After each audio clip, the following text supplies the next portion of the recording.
Thanks to Colonial Brewing Co. for sponsoring the pod today. Thank you, Colonial. For those of you who may not know, It's pros and cons time. Mr. Smith. Hey, who's that? David Zakapakarakis. Wrong. How the bloody hell do you say that? Pros and cons.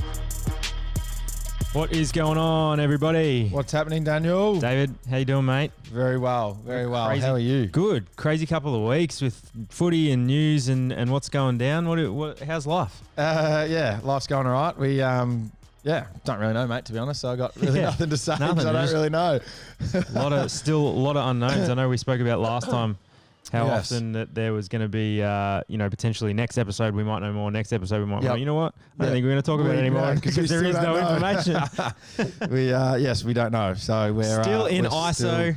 Still in ISO. Still waiting to be told from the AFL what's happening. So we'll just continue to wait. Had some restrictions lifted this week, which has been lovely. Get to see some people. Have you seen anyone yet? Well, for you, it's been lifted. I'm not sure whether it necessarily will get lifted for us if we want the seasons to start. So Yeah, you still going You to might have be able to AFL do- restrictions. yeah, you might Just be able to do me what you you get to want. look at. Yeah, it's just one-on-one, mate. That's all I can get. So no, still haven't. Still haven't seen anyone. Yeah, that's a bit tough, mate, but hopefully it means it gets the season up.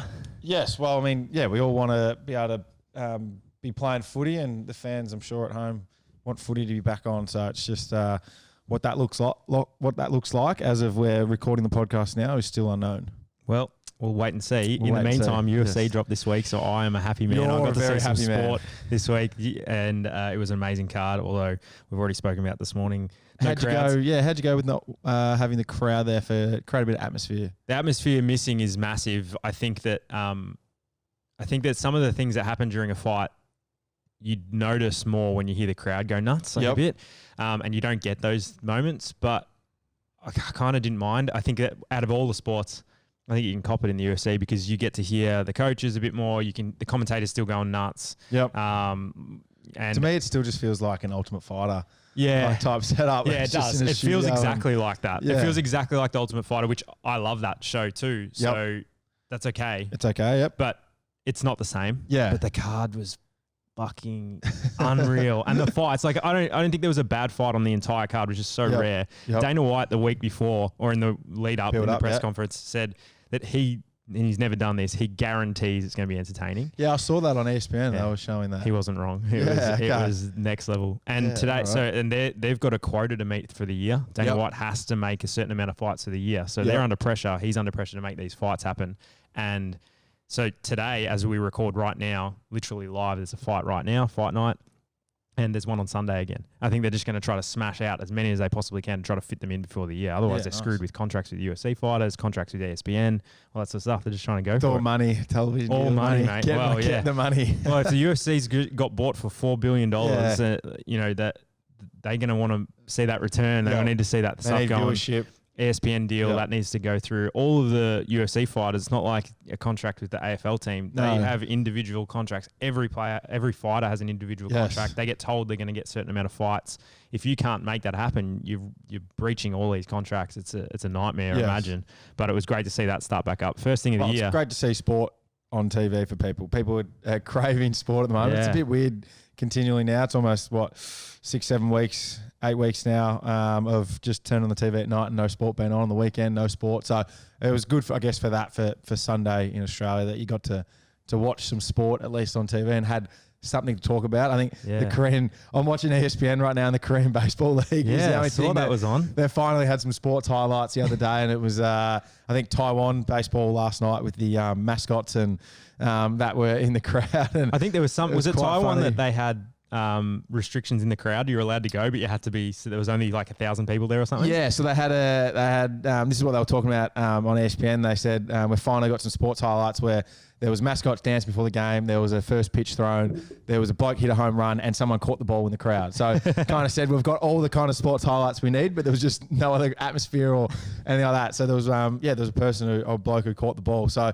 it was we're finally getting some trickling of sport highlights on TV, even if it is the Taiwanese baseball league and Korean baseball league. Telling you right now, if you didn't see the UFC card and you are somewhat of a fight fan, even if you're just a casual, I recommend watching this. It was one of the best cards ever. Yep. put it out there. So Yep, okay. I'm excited for the rest of the year now. And we have interim title holder Justin Gaethje, who beat Tony Ferguson, which was a bit of an upset. And now he's going to fight Khabib. Who knows when? Because can't speak. Khabib has got to get out of Russia somehow and get to the America so they can fight. He does. But anyway, more important things today to look forward to. Who's our guest, mate? Talking of sport, one thing that's happened this week is that the NFL schedule got released. Yes. And they're going ahead as planned. No changes to the timing as of yet. And they've given the schedule has been released. Yes. We've gone back to our NFL theme. We had the draft, obviously, 2 episodes ago with Aaron Sipos, and now we're back to another NFL star who's an Australian. Yes, and well, just speaking of Sippo, by the way, I don't know if we mentioned it on the last spot. I don't think we did. No, I don't think we did. He got signed by Detroit. So awesome we spoke to him that day, that afternoon. Yes. He got the call. He didn't get drafted, which is interesting, but got the call as soon as the draft finished. Yes, he got signed as a unrestricted free agent. Yeah, which is probably better because he's just locked straight in. Knows where he's at. So good on Sippo for that. And great to have him on. Great. It was all the pod. That's what got him over. I thought the line. so. Yeah. I thought that they listened in his and final they said, character reference was the pod. It was probably the quiz. Yeah. It was the fact that they knew that he couldn't drink the Colonials till he got back. Yeah. Well, today we got another NFL player. This time, a Denver Bronco, mate. Yes, and he has a draft record, doesn't he? Yeah, the highest drafted Aussie ever in the draft. Number 63. Number 63, second round, which is huge in the NFL for people who don't know if you get drafted in the second round. Yes, Adam Gotsis is on the pod today. Yes. And very much looking forward to that. Melbourne boy. Melbourne from Abbotsford. Just around the corner from the studio we usually record in, although today we're in your theatre room again. Yes. But just around the corner, how crazy. And he's a big boy. He is a big boy. 6'4", 135 kilos. Kilos, yes. Not pounds, kilos. Yeah. What's that? 300 pounds, yeah, basically. Almost 300 pounds, yeah. Big boy. And defensive lineman. Yeah, one of the blokes that just sits at the front and just pushes people. Yes. Crazy game. And wants to smash the quarterback. Yeah, so we've got him on, mate. Yes, it'll be a great chat. Let's get straight into it. Done. How's life going over there, mate? Yeah, it's going all right. A bit of madness at the moment, but I just had a kid in January and, free agency and all that stuff happening. Thank you. So, craziness on that. And then, with all the virus stuff happening, it's been pretty crazy too. So, yeah, just, spending a lot of time in the house, working out, rehabbing, doing all that stuff. So, you still in Denver up there? Yeah. So still living in Denver. It's kind of the NFL's so cutthroat in terms of, business and where you can be. It's kind of, wherever you can land. But right now, home base is Denver. But, that's all going to change probably in a couple months if Denver doesn't pick me up. And then, can possibly change again in a year or two again. So, it's kind of, you don't know where you're going to land. But, yeah, this is home base for now. How is the rehab going with the ACL?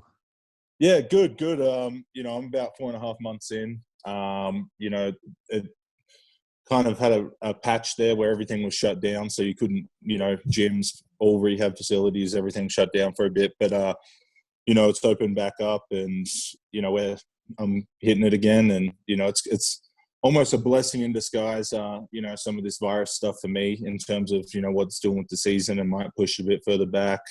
Yep. Also helps in terms of, teams looking at a veteran guy they might want to pick up, a guy that's played a lot of snaps, can come and learn a playbook and, fit right in with the team. So a veteran after 4 years, it's yeah, exactly. Yeah. So, that's kind of an advantage as well. But for me right now, it's just getting healthy. I think all kind of athletes, pro athletes, when they get injured, you just got to get healthy and, you can't really return to play if you're not, because if you do, it's not going to be great out there for you, and you're going to have a rough time and probably hear it from a lot of people. So, right now it's just rehabbing every day pretty much and waiting for that phone call.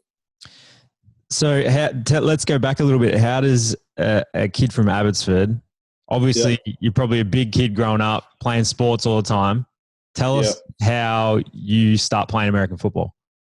Yeah, so, played Aussie rules, doing all that, basketball, typical Aussie kid kind of growing up, cricket, all that stuff. Just loved sport, any sport I could pick up. And then wanted to kind of pick up rugby. So dreams of kind of playing AFL kind of went away about 16-year-old me. And, it was like I was with the Oakley Chargers, I think, for about a year and, on and off with them. And it was like at that age, it's so intense almost at that level, I think. And I haven't been around it for the last 10 years, but I'm sure it's got even more intense at that kind of 16-year-old level.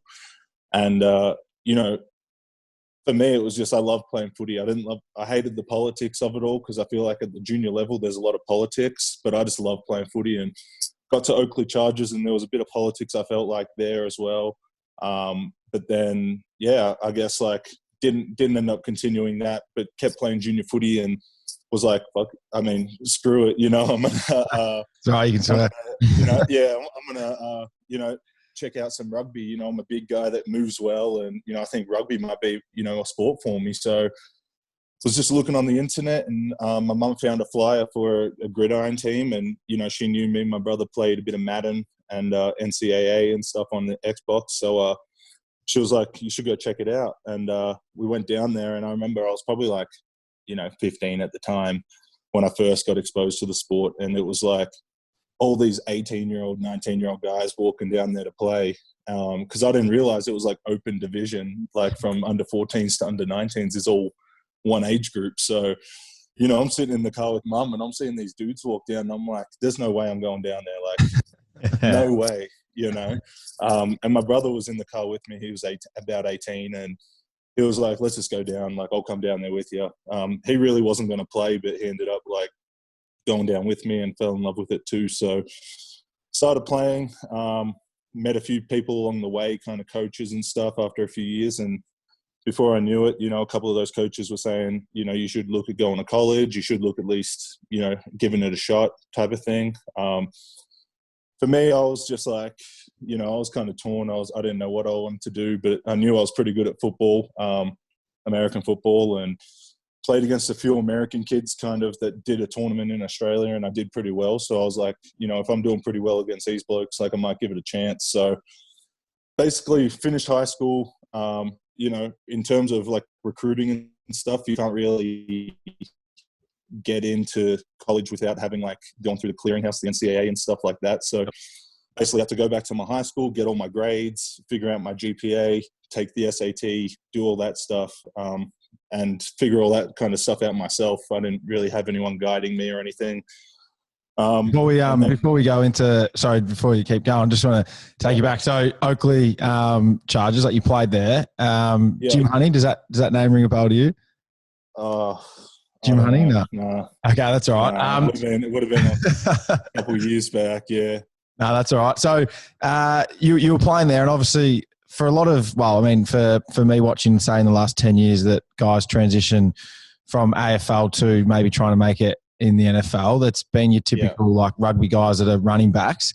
When you went to change from football to go play gridiron, did you think of a position already that you could play, or were you like, let's just give it a crack and see what the coaches think of position? Yeah, it was kind of give it a crack. I just went down to the club, Monash football club down there at Monash University, and it was like, they had a couple of like couple of foreign dudes there, a couple of old heads like, the Decker boys and stuff, and some other guys that were there. And it was kind of like I was a big young kid. So basically I was like O-line, D-line, and kind of play like a backup role, and then I was on kind of the special teams. But my first year I'd be out there just getting like the crap beat out of me by these older dudes that are just like running over me, and they're 4 or 5 years older than me, and I'm just like, this is terrible.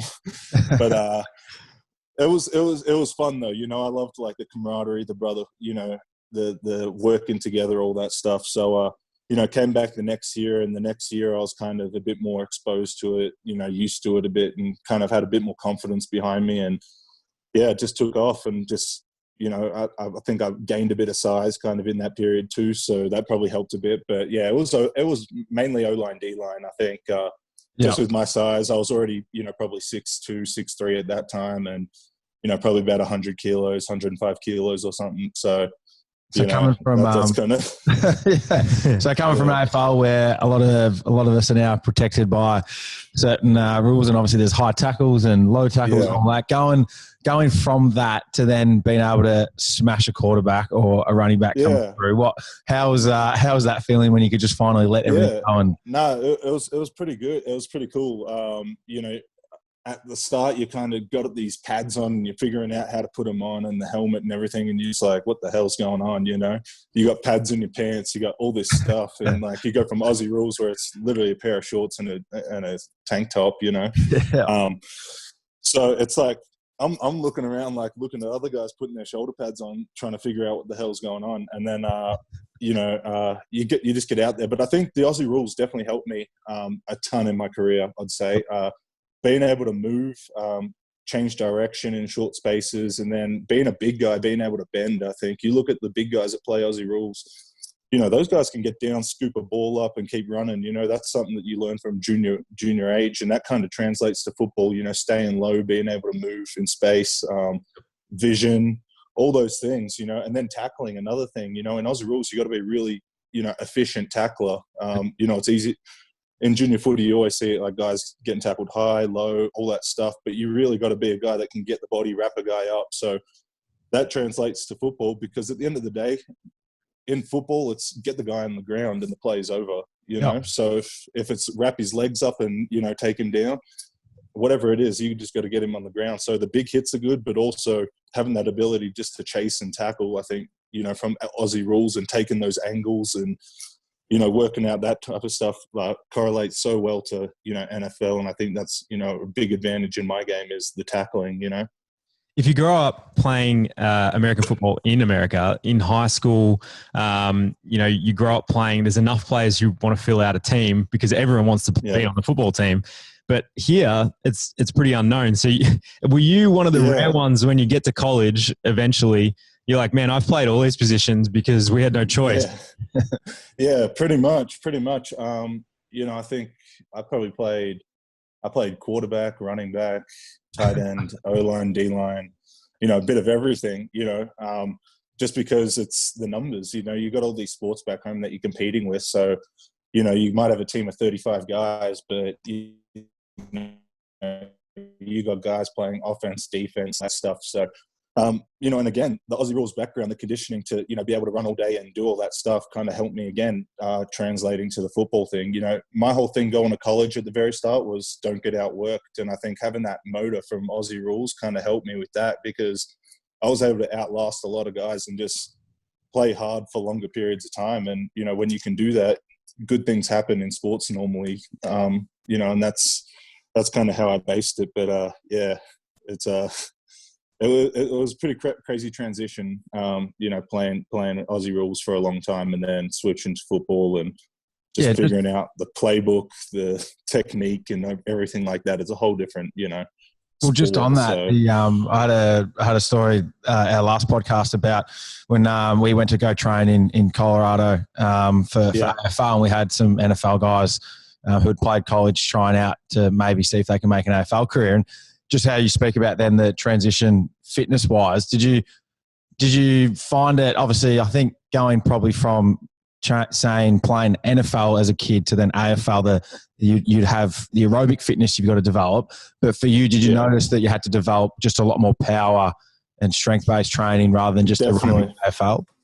Yeah, definitely. I remember freshman year getting into, college lifting and stuff like that. And, you're doing bench press and cleans and stuff like that. And just being an amateur athlete in Australia, you don't really see a lot of that stuff. You don't see guys at like the recs. Probably in the last couple of years, you're probably seeing a bit more of the CrossFit style lifting, Olympic lifting in rec centers. But for a long period, there wasn't even like platforms and squat racks and stuff. There might be one squat rack in there. So, for me, it was like I kind of got there and all these dudes kind of had this background in lifting or were pretty strong, powerful dudes, just from their high school. They have lifting in high school for their sports and stuff. We don't do anything like that. So I got there and it was like, that was something that I had to develop, you know, with a lot of work in the gym and on the field and just, you know, working on the technique, getting off the, you know, doing get-offs and just in the squat rack and just lifting like a madman, you know. It's a different beast of an athlete, isn't it? When you compare the two, like they're just two different things. The food intake would be unbelievable. Yeah, what is that like? How much do you eat, man? Yeah, so eat a lot, but yeah, and even in terms of athlete, as you're saying, like that's the big guys, what kind of they have to do. But then you've got these explosive, deep, you know, receivers and stuff like that are doing the same stuff. You know, they're lifting like crazy, like the O-line and D-line guys, and then they're out there, you know, running so fast and being so explosive, and you're just like, it's crazy to watch some of the stuff, you know. But yeah, in terms of food, it's pretty much all day, every day. You're kind of eating or snacking or drinking a shake. Normally, I'll wake up, I'll have like a shake with some eggs and a protein of some sort, with like the eggs, so either bacon or like sausage or something. If I have carbs, I try and get them in the morning because I normally train in the morning. So I'll have like some oatmeal or fruit, something like that. And then go train, protein shake, normally an hour after that, eat. Then later in that afternoon, you know, probably sipping on like BCAAs and stuff most days throughout the day, drinking a lot of water. And then mid-afternoon, probably have a little snack, whether it's like a sandwich or just like, I normally have like bison or like beef cooked up with like rice, just like in containers, just like in the fridge. So like eat that. And then, you know, if I'm going to work out again that afternoon, hit another workout, or do some form of like cardio or recovery, something. Then have another shake, eat dinner, and then probably a shake before bed. So I use shakes. Yeah, I use shakes a lot. You know, some guys don't like them. I like them because it just sits easier on my stomach than food, you know, especially with training a lot. But yeah, I mean, food-wise, it's probably like 3 to 4, probably like 4 or 5 meals a day, and then maybe 4 shakes a day. Just depends what it is. So, I mean, that's a pretty expensive lifestyle to eat that much. Yeah. In one. The shakes do help a lot with you know, the getting the protein in and stuff like that. But you know, if you can eat food, I'd say eat food. That's why I try and have, you know, the beef and rice sitting there kind of on hand, or cans of tuna and stuff like that. It's just I try to eat like high protein, really high protein. Try to eat like my body weight in protein. So if it's like 300 pounds, I'll eat like 300 plus grams of protein. Yep. That's crazy. If you're trying to do that, like it doesn't leave much room for like carbs and fats and stuff like that. Yeah. So if you're trying to really nail that, you know, you get pretty full. Okay, so just on that, because obviously you're doing that to maintain obviously a certain weight. We're reading an article earlier about how you said, I think certain teams might have like fine systems and that. Do you guys literally get fined on if you come back and you're either under or over a certain weight you're meant to be? Yeah, so we'll have like a weight that normally like will come in. They'll set like a weight for you and they'll kind of just track it. And it's so tough because at the elite level, so many their weight can fluctuate and dudes can perform better. You know, if you're 5 pounds lighter or a couple kilos lighter, you know, you'll be surprised how much faster you are, you know, as an elite athlete, where if you have those extra couple pounds on you, you're like, you know, the wheels might not be turning as much. So they're starting to do a lot of tracking, you know, GPS stuff as well. So it's all, you know, they're getting into the sports science stuff. But in terms of weight, you know, they'll weigh you a couple of times kind of in the off-season program and track it a bit. The fine system's not like implicated in that period of time. But once you report for training camp, they set your weight, you know, whatever it is. And they're pretty like good with communicating with you where you kind of feel best at. But you know, most guys, they try and, you know, have a bit of weight on them and stuff, but you need to. I mean, you go through training camp and, dude, it's so mentally and physically grueling that you're just losing weight the whole time. You're just pounding food, pounding water. And then you get to the season and it's kind of, you got to balance out again. But yeah, I know my time at Denver, it was, you know, I think they gave you 5 pounds leeway up and down, you know, to fluctuate. And then if you're outside of that, it's, you know, $500-600 a pound. So I think that's pretty much league wide kind of stuff about Mate, we get guys sent to we get guys sent to Fat Club, which is just like doing an extra half an hour walk. Like we're not getting money no cash fines. That's the college system. So I remember in college, the dudes that were overweight or couldn't make their times on runs, like they'd be in the breakfast club like 6 a.m. I'd be out there running, and I was like, yeah. So I mean, it's tough for me. It's more, for me, it's to keep the weight on. You know, I think to be at that high level, I don't think many body frames are meant to carry, 300 pounds or 135 kilo or something. So, for me, it's keeping that weight on, keeping that muscle mass, the size on, because, once you get in the season as you probably know, it's hard to maintain size. You're doing so much running, you're doing so much training, the stresses of the game. It's just, you sometimes you're just like, you're not eating, you're not doing, you finish at the facility and you don't feel like eating because you're just dead from, the week's work or something. So, it's really like, that's such an important, I think, part of performance is that nutrition. So, I think it's a good thing the last probably like 5-10 years, how it's evolved in sports, and dudes are really paying attention to it now and realizing how much of an advantage it is to focus on that stuff. So, for those guys that are overweight or underweight, it's important, and that's why I think, they have that fine system and stuff. It keeps guys accountable, and I mean, at the end of the day, these are the guys that you're going out there and playing with that are your livelihood as well. So you want them in shape. You want them showing up, ready to play, ready to go to battle essentially with you. That's the mindset. So, you see some guys come back and you're like, shit, that guy's 30 pounds overweight or 20 pounds overweight. And, you're like, well, they're living in the steam room or living in the sauna, and it's just like, it doesn't look nice trying to make weight everywhere. So. No. Yeah, that would be tough. Well, let's go back a bit to, when that comparison to what you would have done if you were living in the States is you would have come up, in high school and people notice, they have people looking at the teams there for college, but in a tiny league in Australia, there aren't many people with their eyes open on the team. How does that happen? And then how do you get to Georgia Tech? Yeah. So, one of my coaches, Paul Manera, I played in a tournament up in Queensland called the Down Under Bowl.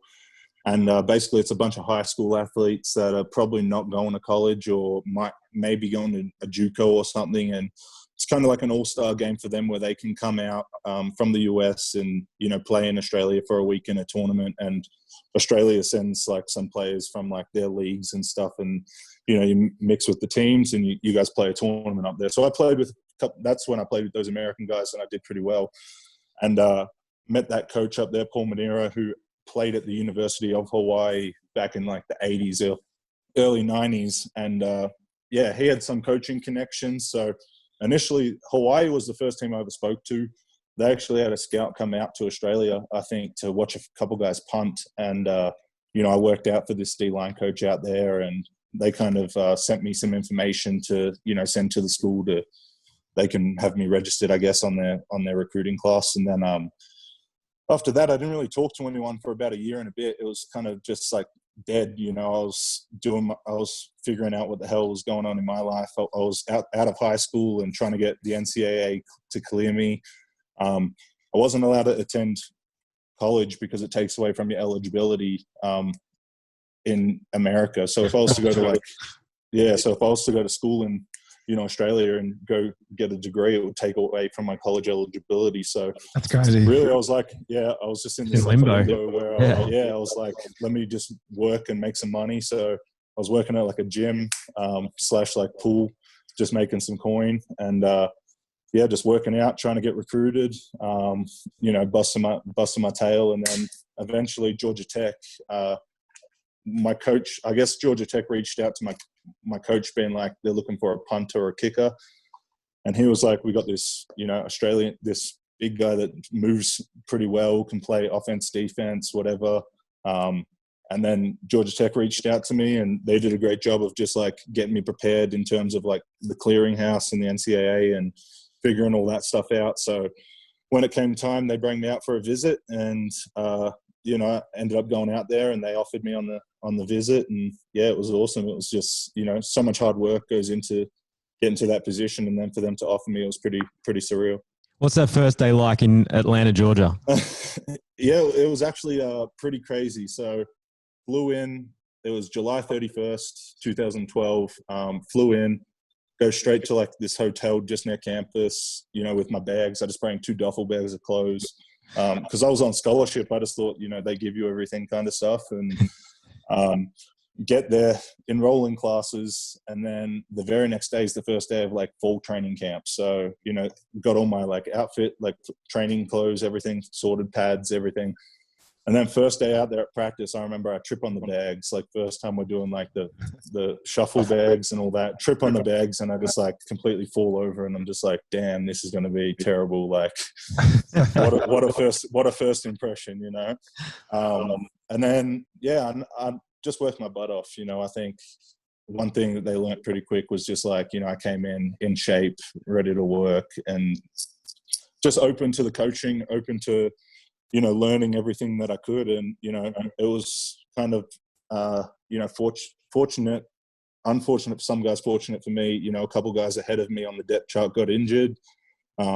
So I started getting a couple more reps in practice and stuff like that, started making a lot more plays. And then all of a sudden I was out there playing freshman year, and, you know, freshman year went like a, you know, blink. And I was just like, dude, you know, 4 months, boom, that's my first college year down.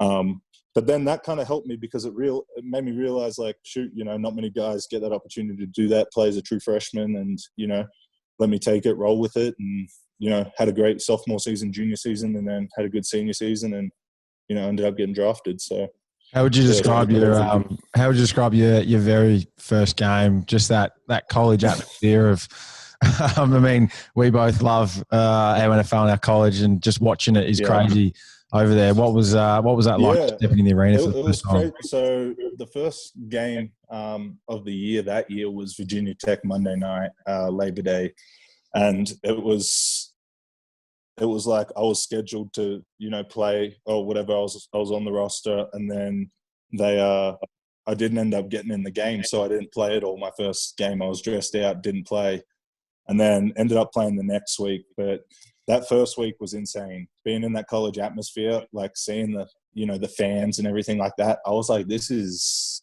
madness. You know, the only thing I'd seen like that was an AFL game, you know, whether it's at the MCG or something with 70,000 or something. So it was insane just seeing that. You know, you're catching the buses into the college stadium and you're going through the tailgate, and there's just like people are flipping you off, and you know, it's just like, it's that whole school, it's that whole city, that whole town, they all come out just to support. So, you know, it's pretty crazy. You know, you go to the footy back home, it's a bit of a mixed crowd and a lot of just like footy fans, you know, that just love footy. Here it's like, you know, it's home field advantage is huge. So yeah, it was pretty insane, but definitely getting out there and playing my first couple plays was probably, you know, one of the crazy feelings. I think, you know, it's so much faster. It's like that first time stepping out there on the footy field, and you're just like, everything's moving around you and you're trying to, you know, just process stuff. But yeah, it was definitely a crazy experience. But, you know, it's just been such a good journey and great, you know, had so many great opportunities to play in front of fans. And, you know, through college, it's like every stadium you go to is sold out for one. So it's pretty insane. And then you get to the NFL and it's, you know, exact same, but even crazier. So yeah, it's awesome. Do people get a bit of a shock when they hear you talk? Do they not expect the Aussie accent to come out of a big bloke like you? Yeah, a little bit. I think definitely when you just, you know, go into the local stores and stuff like that, you know, you're walking in there and they're probably thinking this guy might have played college or pro sports or something. Then all of a sudden it's like this weird accent. They're like, look at me funny. And, you know, it's just that it's, I just say like, yeah, it's the Aussie accent, but you know, they like to have a guess and then give me their best impressions and they're not that great. So yeah, kind of gets old after a bit, you know, like the third person that does their Aussie accent and you're just like, all right. and in college in Georgia as well. I mean, I lived in Georgia. I lived in Atlanta for 4 years and but when I was there, it would have been year 2000. So 2000 to 2004, they didn't really even know what Australia was then. What was it like for you when you were there in college? I mean, a little bit older than when I was in high school sort of time. It was wild. I mean, I got there and so many dudes on the team hadn't even been outside of the state of Georgia. I'm sure they couldn't even point to Australia on a map, you know. So it was pretty crazy. But most dudes loved it. Most dudes loved the accent and would just like be, you know, cracking jokes the whole time. So it was pretty cool. But you know, the town that, you know, the city of Atlanta and stuff like that, Georgia Tech's right there in the city. So, you know, you're getting the full experience of the culture, you know, of the South. And I mean, they're great people down there. They loved, you know, me and accepted me like family. So, you know, I couldn't say anything bad about the place. Loved it. What's it like walking around town then? You're part of the football team. Obviously, you can't get much for free or anything for free in college. Yeah. Do you just get a lot of offers like, we'll give you a free meal or that kind of thing? How do you go about that? Because in the AFL, like players – sorry to cut in the AFL, players like kind of, and I don't know, you love it, like kind of like a lot of players take that some for free, but you get freebies, do you, David? Yeah, but you can't obviously in college. It's so hard, but you probably would get offered that a lot. Yeah, absolutely. Yeah, definitely. I'm not too sure how that kind of works with, you know, junior footy and stuff. Like, I don't know, guys in the Chargers and stuff. Like, if someone's like, here's, you know, 10, I don't know. Yeah, there's no law pretty much like against it. But I guess like, so, you know, I'm sure maybe in like 5-10 years we might see dudes starting to get paid to go, you know, we might see younger kids getting, you know, recruited to certain teams, and it might be kind of like the high school scene in America right now. But I mean, it starts all the way in high school in America. You look at it, you know, in high school, dudes are getting, you know, not paid necessarily, but they're getting, you know, houses bought for them to live in certain districts so they can play for certain schools. Wow. Crazy. You know, so that's at the high school level, because I mean, there's such big money in the sport, even at that level, that, you know, these coaches and schools are willing to do that stuff just so their players can be, you know, eligible to enroll in the school and play. It's pretty sorry, go on. No, go ahead.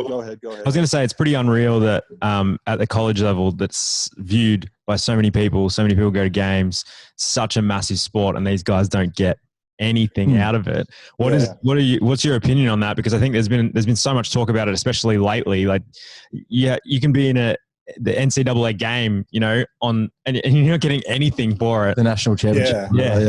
Yeah, I think, you know, when they had the game and they, you know, and some stuff like that, I think, you know, it's a bit much because they're profiting a lot off likeness and, you know, what the players are doing and stuff like that in the schools. So, I mean, I think when that stuff was all happening, but I also looked at it like this, you know, when I first got my scholarship offer and how I was recruited, I said, you know, I've got this great opportunity to get a 4-year degree for free. Yep. You know, paid for. Yep. And then a hell of an opportunity to further my career in football if I want. So, you know, for me, financially it was tough because I had times where, you know, I couldn't ask my mum for money, you know, trying to transfer Australian money to American. We're losing, you know, 30 cents to the dollar every time. So for me, it was hard to even ask my parents for money because they've still got, you know, 4 other kids to pay for and the house to look after and all this stuff. So, you know, when I was over in America, I didn't have a home to go to. I didn't have, you know, food sometimes, stuff like that. So it's tough, you know, and then the kids that even do live here that don't have a lot of that stuff, it's tough. But they've done a lot of things recently with like the meal plans and things like that where, you know, it's unlimited visits to the cafeteria to get food, stuff like that, which when I first started there, it was only like 3 cafeteria visits a day you had. So, you know, that's 3 meals. But, I mean, you're working out like a crazy man. You're going to class all day. You need more than 3 meals to survive.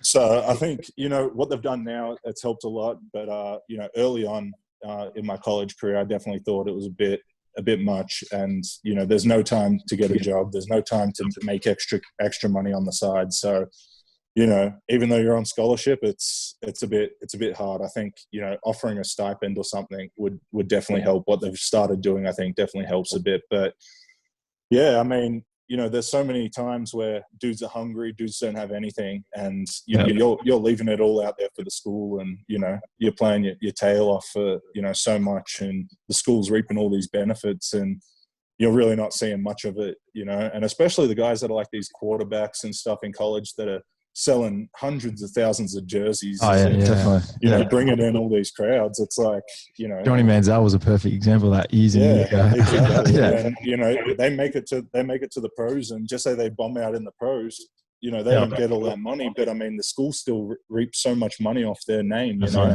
How many – not even just the jersey sales, but how many people are now enrolling in the school because the football program's killing it, and it's a crazy school to be at, you know. Like, would people be enrolling at Alabama if they weren't top, you know, the top program every year? Definitely. You know, if they were, you know, the 80th school in D1 football and weren't making no money, are 100,000 kids going to go to their games every weekend? Not really a destination. No, definitely not. Exactly. So, you know, when you look at it like that, you know, I think, you know, a stipend of some sort with the scholarship is definitely, you know, a beneficial thing for a lot of guys. Yeah, definitely. But again, I was going to say, but again, you know, as I said, I took it like, you know, I'm getting a 4-year degree for free, you know.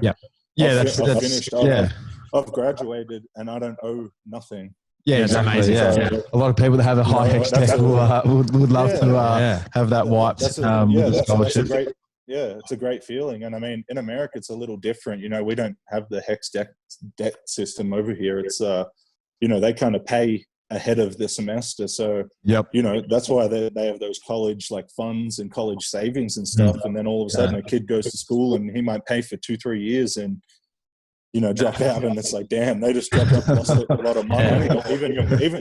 Even your parents having to save that money for all those years for you to go to college, you know, it's such an advantage to be able to earn that scholarship and be on scholarship at a D1 school. You get that free education. You can't complain about that, you know. Definitely. So for people that aren't aware of what happens in college, so the NBA, you only have to play 1 year of college before you go to the pros. The NFL and the NCAA for football, you have to play 3 years of eligibility. Do you find that 3 years definitely helps you to then become a mature athlete in the NFL a lot quicker, or do you find that it could only be 1 or 2 years? Yeah, I think so. I think you know, especially the bigger guys that are trying to get in there and play O-line, D-line. You know, I think you're going up against men, you know, at the end of the day. And, you know, if you're a 20-year-old kids essentially still, you know, it's a big difference. And I think it can be a bit dangerous mixing, you know, not only on the field, but off the field lifestyles as well. You know, I think that's a big thing as well. You get a lot of young college kids that come into the NFL, and there's these, you know, veteran guys that are doing all kinds of things, and you know, it's an environment that, you know, you got to be mature for and ready for, you know. And I think, you know, the NBA, it's a bit different, you know, physically. You know, college, high school, college kids, they can, you know, withstand and be in the league. But I think NFL, it's a bit different. You're taking some big hits, and you kind of have to have a bit more, you know, muscle built on you and experience, you know, your body taking some of that trauma before you kind of go up to the next level of it, I'd say. You know, because some of these D linemen, they're big dudes, you know, so if they're hitting, you know, a 19-year-old, 20-year-old, you know, receiver, it might not be pretty, you know. So I think it definitely helps some guys get a bit of size on them and mature a bit. And I think also just, you know, the game, it's such a complex game with ins and outs. You know, you can't just go out there and shoot a 3-pointer every time, you know. Basketball, you can be a small guy, a big guy, and you can just kind of sit out there on the 3-point line and not get touched. And if you're a good shooter, you can be really successful in the game. Kind of NFL, someone's always putting their hands on you physically. You know, mentally the game demands a lot. And, you know, experience-wise of being in those situations, those high-stress situations, because it's such a game played in such short seconds. It has to be, you have to be so efficient and effective in those times, you know. So it's you kind of have to have that experience, I think. Yep. Just mixing with those older players, as you said, when you first get in there, rookie hazing, or not hazing, that's a bad word, isn't it? Rookie initiation. Were you ever left with a big bill with the other linemen at the first week, or what happened to you? Yeah, definitely. Now, rookie year, you know, and obviously being drafted a bit higher than some dudes, you know, you get a bit more of a signing bonus, so they kind of dig into your pockets a bit. But, it's slowed down a bit since I was a rookie, I'd say. But no, when I was a rookie, my guys, you know, pretty much every road game or most of the road games in the season, like I'd have to pay for dinner the night before the game or something. So yeah, I mean, at the end of the day, it's just part of being a teammate, and you're understanding, like, you're probably not the first dude it's happened to, and you're probably not the last, but in that moment, just enjoy it. Enjoy, what you're doing and who you're around. And, at the end of the day, it's just a bit of coin, and it can go a long way, but, it's good times with the boys and good memories you look back on, have a laugh at. Definitely. And just on that thick coin thing. So in the AFL and Australia, like, we don't know what players get paid. Is it weird being in a locker room knowing what other players get paid around you? Yeah, it is a little bit. Everyone kind of knows what you're on. The fans, everyone. So and it adds a lot of stress to the job as well, because all of a sudden everyone's talking about what your contract is or how much you're worth, and you're kind of walking around with a price tag on your head, and that's what it feels like a lot of the time in the building. Is it's the people upstairs are just punching numbers in the system to figure out what personnel they can have in there and not go over the cap or be under the cap, or they're just moving you like you're a number. So they've kind of got their core guys that probably take up 90% of the contract space, and then that other 10% is kind of split between a lot of dudes that do a lot of little things for the team. They're not like your main dude, but they're the guys that are in there doing a lot of the nitty gritty. And that's it's pretty similar to kind of what you see. I don't know if you guys been watching that Jordan documentary at all, and it's been pretty crazy, but it's almost like similar to like how that was, where he's on this fat contract and a lot of dudes are just making like $1 million. But I mean, those guys have, the guys that are on those big contracts have, obviously played well and earned those big contracts, and that's how the game works in professional sports. If you go out there and you perform, you're going to get paid for it. And then, every team has those guys that are just the workers that are, day in, day out guys that, regardless of the paycheck, they're showing up, that's just part of being in the team. You mentioned before, that you went a bit higher than some defensive players can go. You actually picked 63 in the 2016 draft, the highest ever Aussie to be drafted. That's a pretty cool thing to have on your resume. Yeah, it's unreal. Every time I kind of hear that, it blows me away a little bit. Just to think that, and then to think just the journey and where I've come from. It's, I didn't go to high school out here like some of the, the basketball guys, or, I didn't just go straight to the NFL or something like that, or, where you can come in and just kind of kick at a college for a year and do pretty well and, end up on an NFL team. So for me, it was just, such an accomplishment to get drafted. I didn't care where I went. So was it a shot? Yeah, definitely.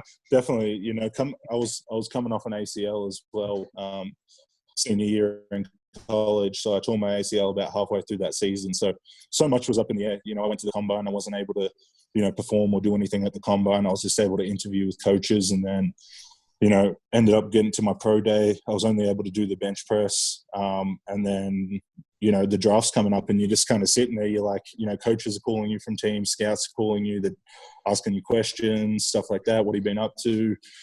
Trying to figure more out about you, stuff like that. And then, the draft weekend comes up, and you've just been working out so much, because you're just training the whole time. From the moment you finish your last college game, you go into draft prep, then you go into like season prep. So, for me, it was just, you're just training and focused on that. And, by the time the draft came, I didn't really even care where I went. I was just like, I'm just ready to get somewhere and keep working, But to end up getting the phone call at pick 63 was unreal, just shows that, when you put in a lot of hard work and you put in that grind, good things pay off. And, that's one thing that I think, you can ask a lot of my college teammates and stuff is, I was just one of those dudes that just worked my butt off every day. And, I think that's one thing that, in life, it just gives you success. If you can just, there's something like about like, you fully committing to something and putting everything into it and reaping a reward at the end of it. There's something like in life that like that kind of just happens, So, for me, it was just putting in that work and then ending up wherever I ended up. And, I was so fortunate that the Broncos took me then and started my NFL career. So there's two players I'd love a little insight on. So as I said before, we used to still go to Colorado and train every year. And I go to a lot of Denver Nuggets games and I'm there. And two players that were always there at Nuggets games. One in particular wore outrageous kits every night. Chris Harris and Von Miller. I want to know, is Von Miller just as aloof and out there as what he seems when he just wears these outrageous kits at the basketball? Yeah, definitely. Von is one of the probably most unique guys you'll meet. He's such a cool guy and such a nice guy. And, you look at where he comes from. He's from like country Texas.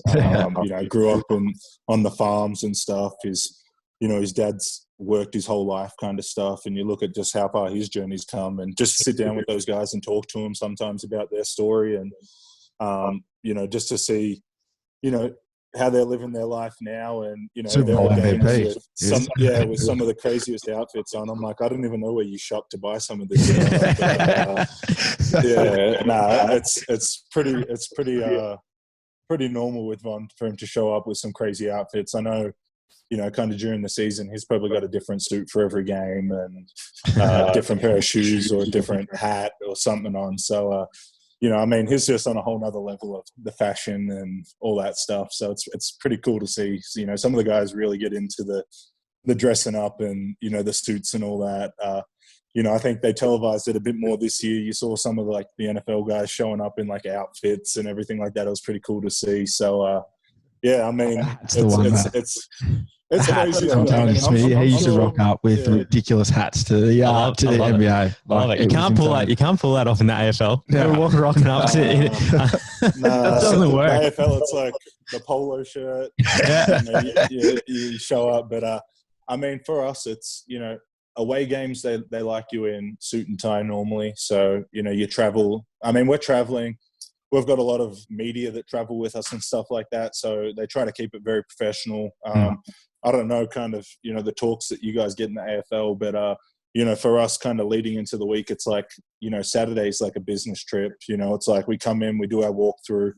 Everything's kind of structured. We go through airport security at the facility. So once we go through security at the facility, we load up the buses. Everyone's in their suits, and it's just a business trip. Guys have their headphones on kind of from the moment you leave the facility to the moment we get to the hotel in the city we're playing at. We're bussed right onto the tarmac, straight onto the plane. When we land in the city, there's buses just waiting right outside the plane for us. We get on them straight to the hotel, and then once we get to the hotel, basically half an hour after being at the hotel, it's into meetings, game prep, final meetings for the night. And then we got meetings for about, 2-3 hours, normally at the hotel the night before the game, and then a bit of free time. And then it's, in the suit, heading to the stadium in the morning, and in the suit after the game, heading home. So, they keep it super professional, and that's a big difference. I think, in college, it's kind of like, it's pretty similar. You do like the hotel and everything, but you've got the polo shirts on a lot of the time. They try and do the suit thing a bit, but, in the NFL, it's like business. You're going there for one job, and that's to get a win. And that's the mentality. It's such a, I don't know if it's similar in the AFL when you guys are going on the road. It's like you're going into a different environment. You're going in there with your boys, and you're going to go get a win. You're going to go execute the plan that you've put in all week, all the meeting time, all the, and that's the thing that makes it so. There's so much that you've put in, throughout the week that people don't see. So it's the meeting time, it's the prep, it's the getting the body right, it's everything, the nutrition, everything gets you to that point on game day to be ready to play. And then, to go out there and either win or lose, it's like, that's what you live by. So when you lose, it's so disappointing, it really takes it out of you. And that's why you see some teams that it's hard to bounce back from losses, because you're putting all your chips in every week. That's all you got. You got 16 weeks. And if you don't win, your season finishes early. If you make it through those weeks, you're making more money and continuing through January, Feb. What fascinates me is that in your position, you think about sports in general, and, most sports you're playing all positions, AFL, which we obviously talk about a lot, playing all positions, and to, kick a goal is the ultimate, and that's when you're going to celebrate. For you, it's like get a tackle, get a sack, block a field goal. That's your moment. what does that feel like when you do that, on the NFL stage? And tell us about some celebrations. Do you set up your celebrations? Do you know what you're going to do before you do it? Do you go out and do it? Yeah. So definitely, I mean, it's such a game where you're going to get your opportunities to have those impact plays, and that's about being consistent throughout the whole game. You might be a receiver and you might not have the ball thrown to you the whole game, but the one time you do, you got to catch it, or you might be open and you score a touchdown. So it's just being effective every single time you're on the field, and that's the one thing, with the NFL, every single play you're on there is critiqued. So every play from the game, you're watching and film the next day, and you can't hide anywhere. It's not like AFL where they're just showing what's happening around the ball. I don't know if with you guys, when the ball's up in the forward line, you might have cameras what's happening in the back line, so you can kind of see what's happening. And it's been brought in the last couple of years. Guys can't get away with anything anymore. So you can't be slacking off, or you can't take a play off. So that's kind of when you're out there, what's happening. It's balls to the wall every play. You can't take a play off, and then. I was going to say, have I seen? I think I saw a highlight of you. It might have been a sack. Did I see a Conor McGregor walk celebration after it? Yeah. So that was before the Khabib fight, but he ended up losing that fight. But ended up making a big play early in that game, and I had a couple of my buddies that live up in New York, and they're in the crowd, and did a little celebration, and it was pretty cool. So that's awesome. I mean, I think it's similar to when you kick a goal in Aussie rules and stuff, and you celebrate a little bit, and but it's straight back to the action, the next play. So, it's awesome, and you have a bit of fun with it. And some guys, might practice a few things and stuff like that. But I don't know, I'm a bit of spur of the moment, or like just sitting around in the locker room before the game, and kind of just joking around, like, if I get a sack, I might do this or do that, or so it's just it's spur of the moment most of the time, because you don't really know when it's going to happen. You're out there playing, but it can happen at any time, and it's such a game of moments, and to have some big impact plays like that, if you can get a big sack, TFL, block field goal, something like that, it's such a game of momentum. It's really, gets the energy back on your side. You can kind of feel it like move when you're out there. So it's pretty awesome. Just one more before we got a quiz to finish the episode. Hopefully get out. But just one more before that. What's next for you? So what do the next couple of months look like? You're a free agent at the moment. What are you looking at doing the next couple of months? Yeah, so rehabbing out here, being a dad and all that, but just free agency, man, just getting healthy. Hopefully by July, hopefully can go out and visit some teams, pass some physicals, and work out for some teams. But basically just waiting, to hear from my agent and teams that are interested, and go from there. But for me, it's just getting healthy, enjoying this time with the family, and doing what I can to put myself in the best position for my future. So, it's a busy few months, and, trying to take advantage of the time that we're in. And it's just been an unreal journey so far, and just looking forward to continuing it, wherever it ends up going. Just, you put in the work and hope that things work out for you. Before we get to our quiz, which you've had a while off since you've organised the quiz. Yes, I have, but I've got one organised. You got one here. Before we get there, I wanted to ask a question about lining up on that defensive line, and you got the O-line in front of you. What is some of the crazy, I'm assuming that there's some banter there. There's some sledging that goes on once you line up, because Americans and football in particular, there's a lot of testosterone. There's a lot of things that can be thrown around. What are some crazy stuff that you've lined up and heard, and has anything shocked you?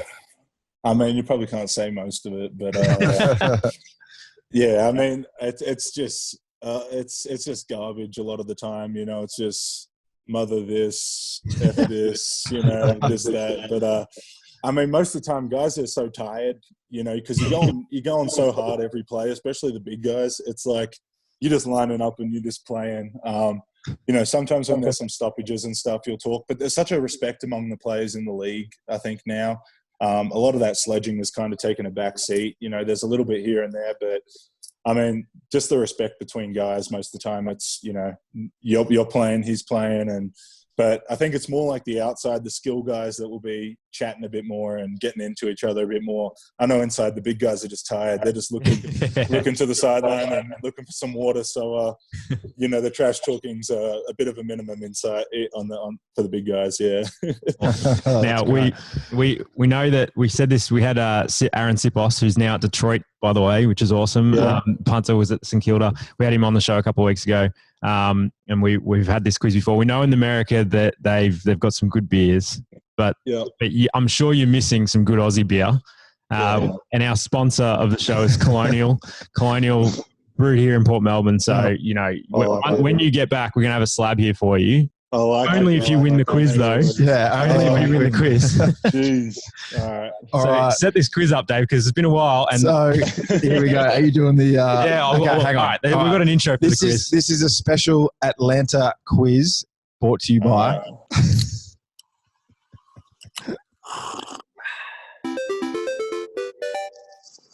All right, here we go. So Let's do it. Special Atlanta quiz. All right. So just let's tee this up. Well, you've lived in Atlanta for 4 years. Yeah, I lived in Atlanta for 4 years growing up, and obviously you were at Georgia Tech for 4 years. And Annabelle, who's the content manager for us, was born in Atlanta as well. So we've got a big Atlanta connection here at the moment.